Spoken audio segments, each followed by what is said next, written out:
বাড়িতে গেস্ট আসলে যে রেসিপিটা আমি বেশিরভাগ ট্রাই করি, আসুন আজকে সেটাই শেয়ার করি। এটা ফটাফট হয়েও যায় আর খেতেও কিন্তু দারুণ লাগে। তো এই রেসিপির জন্য আলুটা আগে সিদ্ধ করে রেখে দিতে হবে।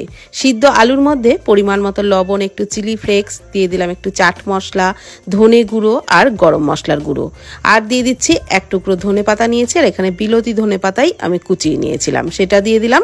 তারপর সমস্ত কিছু খুব ভালো করে মেখে নিলাম। একটা ব্রেডের উপরে ওই মাখা আলুটা দিয়ে খুব ভালো করে চামচ দিয়ে ছড়িয়ে দিলাম। তার উপরে একটু টমেটো সস লাগিয়ে নিলাম, আর তার উপরে আরও একটা ব্রেড চাপিয়ে এইরকম লম্বা লম্বা করে কেটে নিলাম।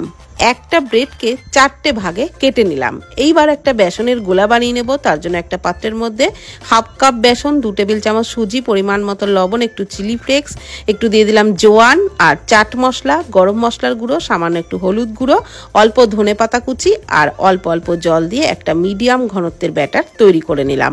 এইবার এক এক পিস ব্রেড ওই ব্যাটারে ডুবিয়ে ফ্রাইং প্যানে সাদা তেল আগের থেকেই গরম করে নিয়েছিলাম, তার মধ্যে দিয়ে উল্টে পাল্টে বেশ লালচে করে ভেজে নিলাম। তো এইভাবে ভেজে গরম গরম চা বা সসের সাথে পরিবেশন করি, যাকেই দিই সেই খেয়ে খুব নাম করে।